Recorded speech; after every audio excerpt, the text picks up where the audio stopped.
Selamat datang kembali di channel ini. Mudah-mudahan kalian yang saat ini sedang terlilit hutang dimudahkan kerjaannya agar mampu melunasi hutangnya. Pada video kali ini saya akan membahas mengenai bagaimana cara bijak pinjam KUR di tahun 2025. Tentunya agar terhindar dari kredit macet. Namun sebelum video kali ini saya lanjut, saya ucapkan selamat tahun baru 2025. Mudah-mudahan di tahun ini segala keberkahan hidup, rezeki, kesehatan selalu menghampiri kita semuanya.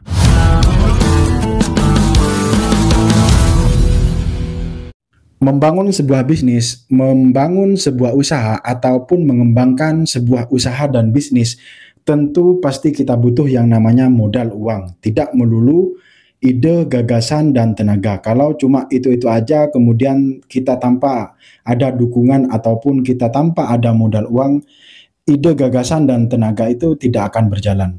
Nah, dalam hal ini di tahun 2025 tentunya kita agar lebih bijak lagi dalam soal pinjam meminjam, terkhusus adalah pinjaman KUR di Bank BRI maupun Bank Mandiri.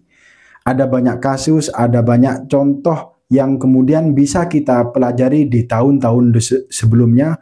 Bahkan yang nonton video saya sebelumnya ada banyak cerita tentang nasabah yang sampai saat ini ada kendala dan belum mampu untuk bisa melunasi pinjaman KUR tersebut. Seiring berjalannya waktu ataupun pada saat kita mau belajar dari kesalahan tersebut atau bahkan dari permasalahan tersebut, kita yang bisa dipelajari adalah bagaimana kemudian kita menghitung ulang seluruh kebutuhan di tahun 2025 ini. Misalkan di tahun ini kita mau mengembangkan usaha, kita buka toko sembako. Katakanlah kita mau mengembangkan usaha ataupun mau nambah stok dan lain sebagainya.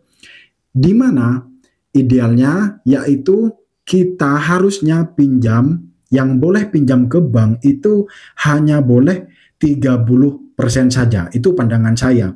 Kenapa? Itu akan merembet ataupun akan berdampak pada hal-hal yang tidak kita inginkan seperti itu. Kalau usaha tersebut sesuai dengan prediksi, mungkin meskipun pinjam 100% dari total keseluruhan kebutuhan modal itu tidak apa-apa, namun jaga-jaga dengan kasus yang ada ataupun dengan beberapa yang berkomentar, teman kita yang berkomentar di video sebelumnya, baik itu adalah orang tuanya yang kemudian diceritakan, kita jadikan pelajaran seperti itu. Nah, kenapa kemudian pada saat kita macet, kredit macet itu kemudian kita kewalahan seperti itu? Nah, kalau prediksi saya ataupun ini asumsi saya melihatnya karena pada saat macet teman-teman kita itu adalah tidak ada pemasukan lain. Artinya satu-satunya pemasukan hanya bersumber dari itu. Sementara seluruh pendapatan atau bahkan kurang lebih 70% dari pendapatan tersebut memang hanya dialokasikan untuk bayar perbankan. Misalkan pinjam 100 juta, durasinya 3 tahun dengan angsuran 3 juta. Dengan asumsi niat awal adalah omset saya usahanya itu setiap harinya seperti ini, melebihi seperti ini, kemudian nanti yang diangsur seperti ini. Namun hal-hal yang tidak diinginkan itu terjadi seperti itu. Nah, kemudian dari yang kita prediksi awal harusnya angsuran itu bisa tercover pada saat kita di luar prediksi, dalam hal ini mungkin usahanya lagi mengalami tidak sesuai ekspektasi, maka kemudian usahanya itu menjadi tidak fokus untuk menjalankan usahanya itu nantinya. Kenapa? Karena limit angsuran itu melebihi dari pendapatan ataupun limit angsuran ngepres dengan pendapatan nyata dari usaha tersebut. Maka kenapa saya bilang idealnya untuk kebutuhan modal yang pinjam di bank itu hanya boleh dari 30% saja dari total keseluruhan modal yang kita butuhkan pada saat ingin merintis usaha ataupun ingin melanjutkan usaha, mengembangkan usaha. Ini hanya teori dalam hal ini saya mengalami dan ini saya sharingkan ke teman-teman. mungkin bisa saja berpengaruh ataupun di beberapa teman-teman yang sukses, oh ternyata tidak seperti itu, ya silahkan sharing di kolom komentar. Namun ini berdasarkan pengalaman yang boleh ataupun pada saat kita pinjam KUR di tahun 2025, baiknya kita hanya boleh pinjam maksimal 30% dari total keseluruhan kebutuhan modal yang kita butuhkan, seperti itu. Misalkan di tahun ini kita butuhnya 100 juta, mau gak mau pinjam ke banknya itu 30%, yaitu 30 sekitar 30 jutaan. Sisanya ya intinya jangan pinjam ke bank. Meskipun tidak mau pinjam ke bank, intinya jangan pinjam. Dalam hal ini pinjam itu kan bukan hanya ke perbankan. Bisa pinjam ke non perbankan tapi juga ada bunga. Intinya jangan pinjam yang ada bunganya.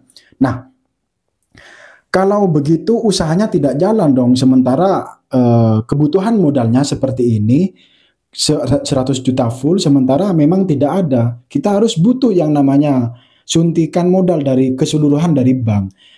Kalau teman-teman memang sudah benar-benar yakin dengan usahanya tersebut dan sudah menyiapkan plan B pada saat usahanya tersebut tidak jalan, maka silakan aja pinjam 100% di perbankan. Kenapa saya bilang harus ada plan B? Karena teman-teman wajib dan harus menjaga. Dalam hal ini, pada saat teman-teman usahanya itu tidak sesuai prediksi, plan B-nya, kalau modal yang tidak pinjam itu kan tanggungan kita, seperti itu. Sementara untuk kewajiban kita terhadap perbankan, itu apa yang kemudian kita sediakan?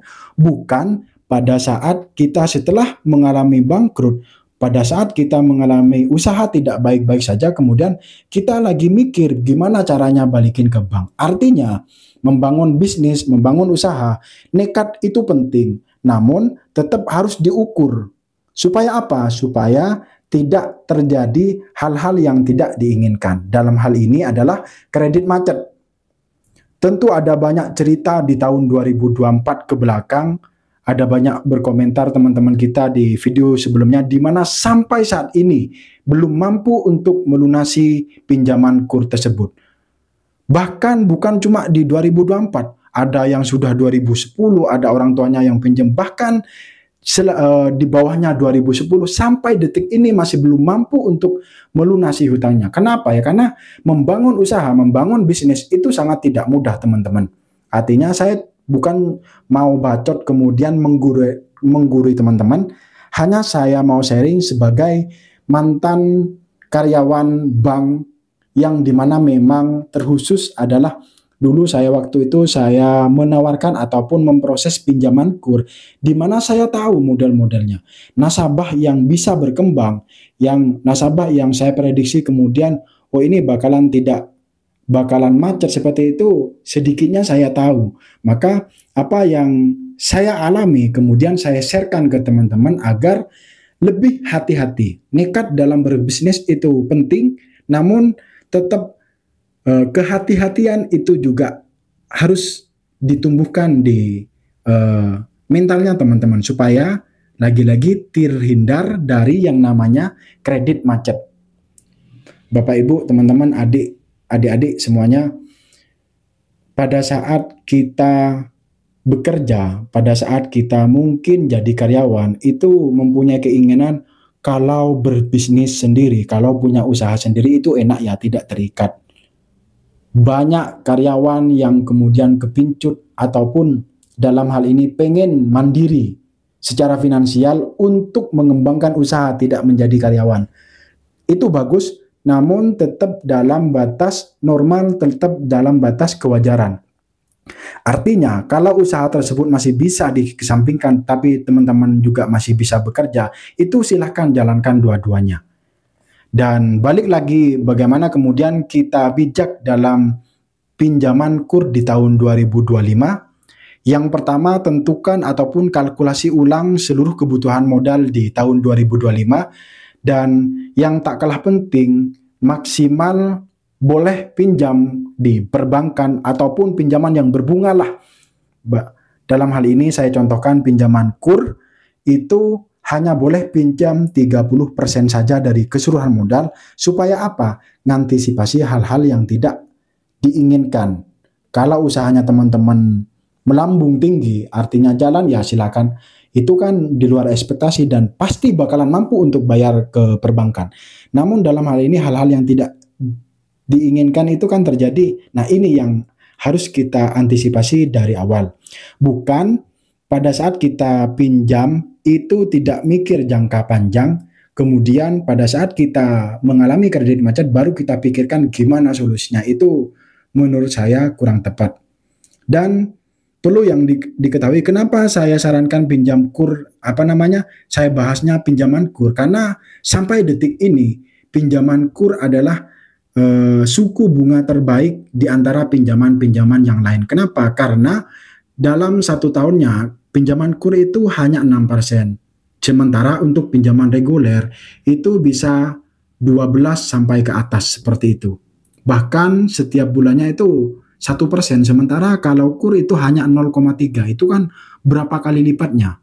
Dan gunakanlah pinjaman kur di tahun 2025 ini dengan bijak, dan semoga saya berdoa dan mudah-mudahan kita diberikan kesuksesan bersama yang sedang berjuang bertahan di usaha yang lama ataupun baru merintis usaha yang baru. Saya doakan semoga usahanya berkembang dan diberikan kelancaran rezekinya agar mampu sejahtera dan bisa melunasi hutangnya. Sekian video kali ini, mudah-mudahan memberikan manfaat. Sampai jumpa di video berikutnya.